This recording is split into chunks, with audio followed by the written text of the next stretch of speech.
اگه میخوای موقع خرید ماشین هیچ وقت کلا سرت نره، این ویدیو رو حتما ببین. اگه موقع خرید ماشین میخوای مطمئن بشی که کسی که داره ماشین رو بهت نشون میده واقعا مالک ماشینه، یا اینکه ماشین تصادف داشته یا نه، یا اینکه حتی ببینی ماشینی که میخوای بخری تا حالا چند دست چرخیده، این کاری که بهت میگم و حتما قبلش انجام بده.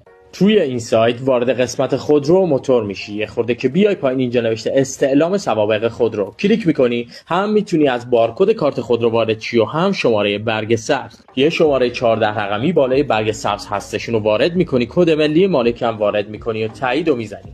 چنین صفحه‌ای واسط باز میشه، همه جزئیاتش رو نوشته. نگاه کن، مثلا وضعیت اصالت خودرو رو سبز زده، باز میکنی نوشته که در حال حاضر قابل نقل و انتقال هست، یعنی محدودیتی اصلا نداره. تا الان هم 5 تا نقل و انتقال داشته. پایینتر میای اطلاعات ریز خودرو رو نوشته، میتونی اینا رو تطبیق بدی با برگ سبز ببینی درسته یا نه. پایینترش هم نوشته استعلام‌های خودرو، اینکه چقدر خلافی داره، وضعیت عوارض و بیمه‌اش به چه صورت هست، وضعیت مالیاتش به چه صورت هست. پایینترش هم این که تا الان از بیمه استفاده کرده یا نه، یا تصادفی داشته که از بیمه استفاده بکنه.